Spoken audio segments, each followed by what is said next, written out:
Hey, it's Josh Wymore coming to you with a spark today. A small but powerful idea to ignite your life and your leadership.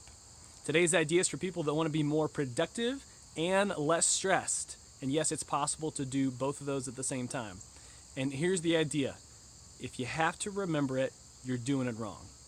Now, this idea is inspired by David Allen, the master of getting things done. And it's based on the idea that we all have limited cognitive bandwidth in the course of a day or at any moment in time. You can only juggle so many things in your mind at a time. And if you're remembering stuff, it means that you are taking bandwidth away from other more high priority focused tasks. I'll give you an example.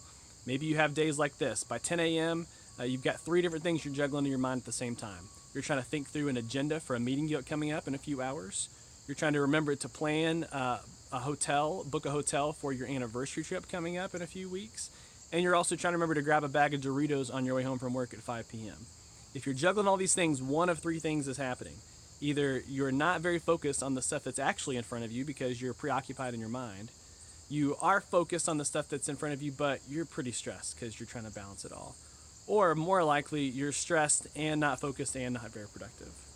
Now, in today's day and age with all the technology we have, there's no excuse to be living this way.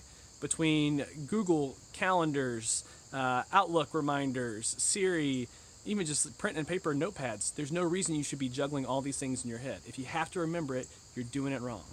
So here's my challenge for you today. As you have these thoughts come up in your head, things that you need to do, I want you to pull out a notepad and write them down, and then schedule a time later that day to review those things. I want you to talk to your phone and say, set a calendar reminder for 5 p.m. to grab Doritos. Or use your Outlook task reminders to have a task come to you on the day that you need to care about it. If you don't need to think about it until Thursday, you shouldn't have to look at it until Thursday. Use these tools at your disposal. It'll free up cognitive bandwidth, it'll help you be more productive and less stressed at the same time. Now, if you like this idea, subscribe to the videos below, subscribe to the email list, and write in the comments. Let me know how you're using it and how it's working for you. Enjoy this spark today.